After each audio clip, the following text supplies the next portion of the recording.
Make your mermaids extra special with tucks, which are folds of fabric pressed and stitched so they stand away from the fabric. The ripple-like undulating tucks on our Marnie pattern are a particularly striking feature and surprisingly simple to create once you know how. So here's how. Mark the tucks with a short snip at each end using the notches on the pattern. Alternatively, you can draw the central fold line of each tuck halfway between each pair of tuck notches on the right side of the fabric. Do check your chosen marker will wash out of your fabric though. Check the tuck markings are exactly parallel to the bottom edge and to each other. Fold the fabric wrong sides together to bring the first and second tuck notches on top of each other, or if you draw on the fold lines, fold the fabric along the first line down. Press the fold. Unfold and repeat with the rest of the tucks.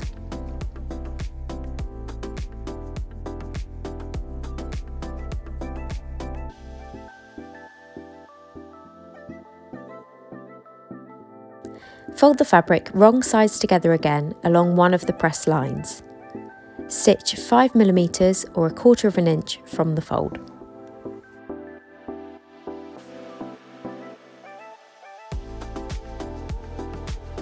Take your time to sew as accurately as you can with an even seam allowance.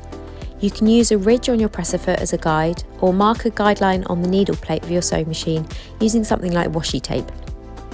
Or use a 1/4 inch quilting foot if you have one. Repeat for each tuck.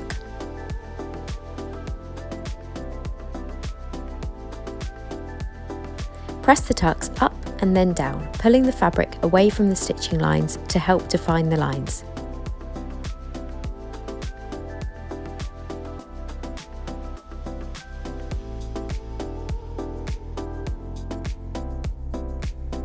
To undulate the tucks, fold the piece in half lengthways and press to mark the centre front line.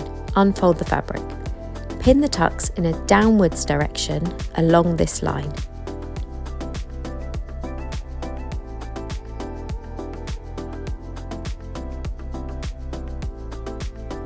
Measure 40mm or 1.5 inches across from the centre front on one side and use the tip of the iron to press the tucks in an upwards direction at this point. Pin them in place. The pins will act as a guideline for sewing, so pin them in a straight line, exactly vertical. If you prefer, you could mark guidelines on in washable marker.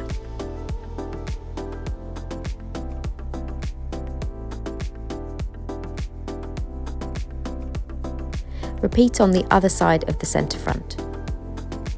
If you're using pins, point the pin tips upwards when the tucks are pressed downwards, and point the pin tips downwards when the tucks are pressed upwards.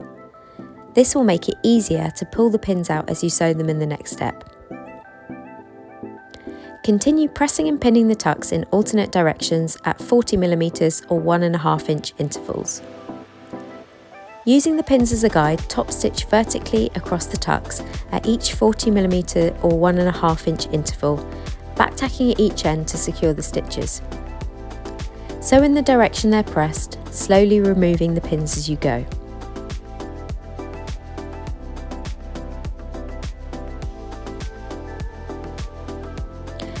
Snip the loose threads.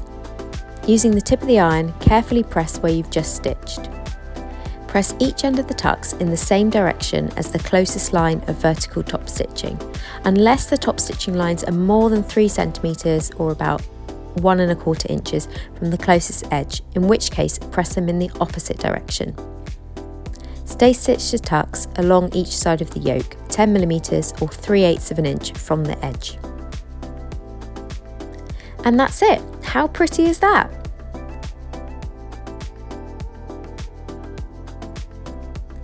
On the Marnie pattern, you can create this rippled effect on both the front yoke and upper sleeves, then construct your garment following the instructions. Happy sewing!